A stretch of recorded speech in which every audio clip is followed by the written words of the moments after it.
এরপরে আমরা শিখব কিভাবে সেল সাইজ চেঞ্জ করতে হয়। সেল সাইজ চেঞ্জ করার পূর্বে আমরা প্রজেক্ট করে নিতে চাই, আমাদের রাস্টার ফাইলটাকে প্রজেক্ট করতে চাই।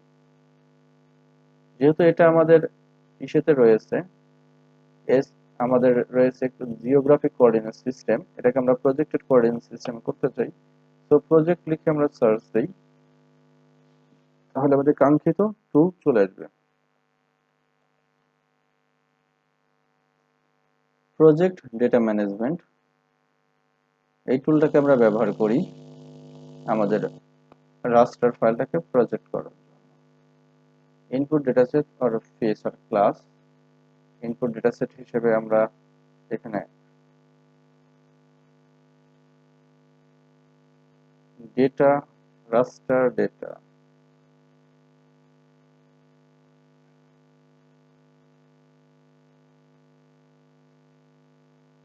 all file listed,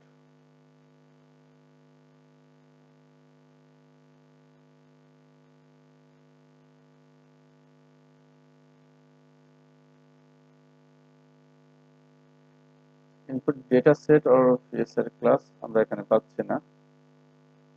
আমরা অন্য মেথড চাইলে ব্যবহার করতে পারি। অন্য মেথড ব্যবহারের জন্য টেবিল অফ কন্টেন্ট, অন্য একটা মেথড আমরা ব্যবহার করব। অন্য মেথডটা হচ্ছে আমাদের লেয়ারটাকে আমরা যে প্রজেকশনে নিতে চাই সেই প্রজেকশনে নিয়ে যেতে চাই। আমাদের লেয়ারের কোঅর্ডিনেট সিস্টেমে চলে যায় WGS984, আমরা এটাকে প্রজেক্ট করব WGS984 UTM zone 46 north, apply করলাম। এরপরে আমাদের ইনপুট, আমাদের যে ফাইলটা রয়েছে যেটাকে আমরা প্রজেক্ট করব সেটাকে এক্সপোর্ট করব, ডেটা এক্সপোর্ট ডেটা। এখানে স্পেশাল রেফারেন্স রাস্টার ডেটা সেট অরিজিনাল, আমরা অরিজিনাল চাই না, আমাদের হচ্ছে ডেটা ফ্রেম যেটা আছে সেই ডেটা ফ্রেমের রেসপেক্টে করবে। তাহলে ডেটা ফ্রেম করবে, এক্সটেন্ডও ডেটা ফ্রেমের এক্সটেন্ডে করতে পারে।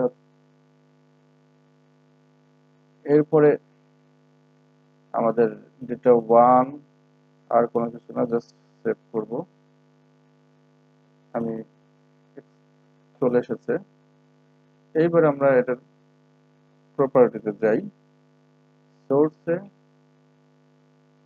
সোর্স হচ্ছে WGS984 YouTube zone 46। Sell size যদি দেখি আমরা, সেল সাইজ আমাদের মিটারে চলে এসেছে অ্যাপ্রক্সিমেটলি 30 মিটার। 30 মিটার একটু কম, প্রজেকশনের কারণে হয়েছে, 30 মিটারের মতোই অনেকটা হয়ে থাকে। এইবার আমরা সেল সাইজকে চেঞ্জ করতে চাই, রাস্টার ডেটা ওয়ানের সেল সাইজ আমরা চেঞ্জ করব। সেল সাইজ যদি আমরা চেঞ্জ করতে চাই, রিস্যাম্পল টুলটাকে আমরা ব্যবহার করব। এর পূর্বে আমরা এর সিম্বলজি একটু চেঞ্জ করি, একটা সুন্দর দেখে একটা সিম্বলজি আমরা ব্যবহার করে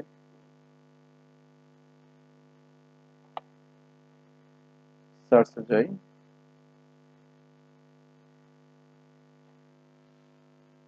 সার্চে গিয়ে রিস্যাম্পল, রিস্যাম্পল রেখে ডাটা ম্যানেজমেন্টে একটি টুল রয়েছে রিস্যাম্পল। ইনপুট রাস্টার আমরা ব্যবহার করলাম, রাস্টার ডেটা ওয়ান।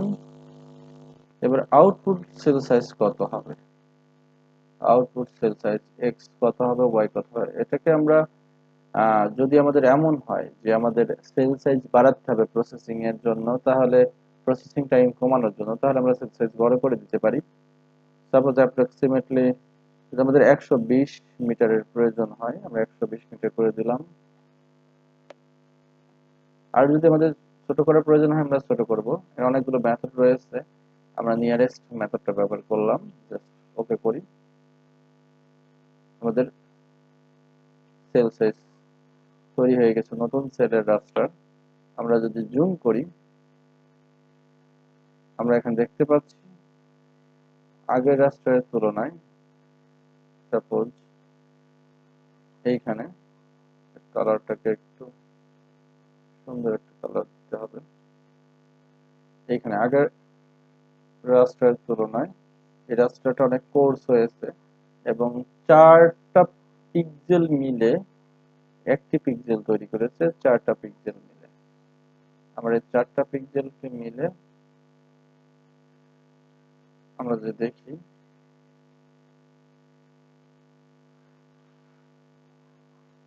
এর 4টা পিক্সেলকে মিলে আমার অ্যাপ্রক্সিমেটলি একটা পিক্সেল তৈরি হয়েছে। সো আমরা সেল সাইজ তৈরি করা শিখে গিয়েছি।